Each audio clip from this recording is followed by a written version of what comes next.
To be successful, we have to be focused on the things that is valuable.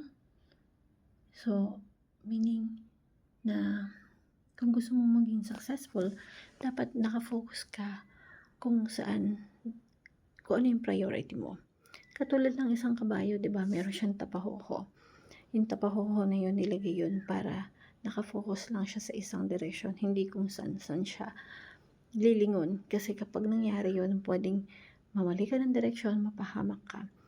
Or, sayang yung time and effort at yung galing mo, yung resources mo kapag nag-focus ka sa isang bagay na hindi naka-align kung ano yung gusto mo or priority mo. So, we have to know what is your priority para alam mo kung saan ka magpo-focus, para alam mo kung ano yung direction na pupuntahan mo, ano yung target mo, ano yung goal mo. Kasi kapag nakafocus ka lang sa isang bagay, diretso lang, kahit anong obstacle yung dumaan, alam mo yung gagawin mo. So, be like the horse na merong tapahoho na kung saan whatever it is, nakafocus ka lang kung ano yung dream mo, yung priority mo sa buhay, no matter what it takes. Kasi alam mo, yun yung goal mo, ayun yung gusto mo. At para hindi sayang yung mga resources, yung time mo and yung effort mo, kasi alam mo, lahat ng ginagawa mo is nakaayon sa priority mo sa buhay. So, napakaganda na we know our focus.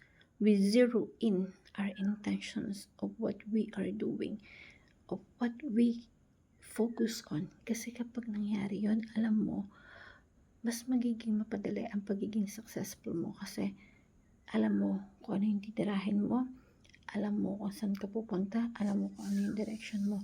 At kung sakali man maligaw ka, alam mo kung saan ka babalik alam mo kung saan ka dadaan kasi alam mo yung priority mo. So, for us become successful, we have to know our priority in life para alam natin kung ano yung step na gagawin natin, ano yung goal natin, ano yung mindset natin. Kasi kapag nagawa mo yun, nangyari yun, madali na lang kasi alam mo na kung saan ka papunta, kung anong direction mo sa buhay. So, kapag nakafocus ka, mas alert ka, mas mabilis yung galaw mo, kasi mas maliwanag sa puso't isipan mo kung paano mo gagawin yung isang bagay at anong discarding gagawin mo. Kasi andun ka lang, nakapokus ka lang.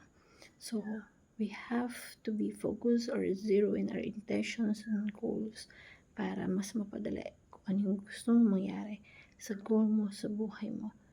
So, meaning, just like the other business woman or man na successful sa buhay, they are focused on. So, it is right time for you to find what your priority is so that you know how to focus on that. What kind of effort and how much time do you needed to get the goal, the things that you want. Thank you everyone and God bless.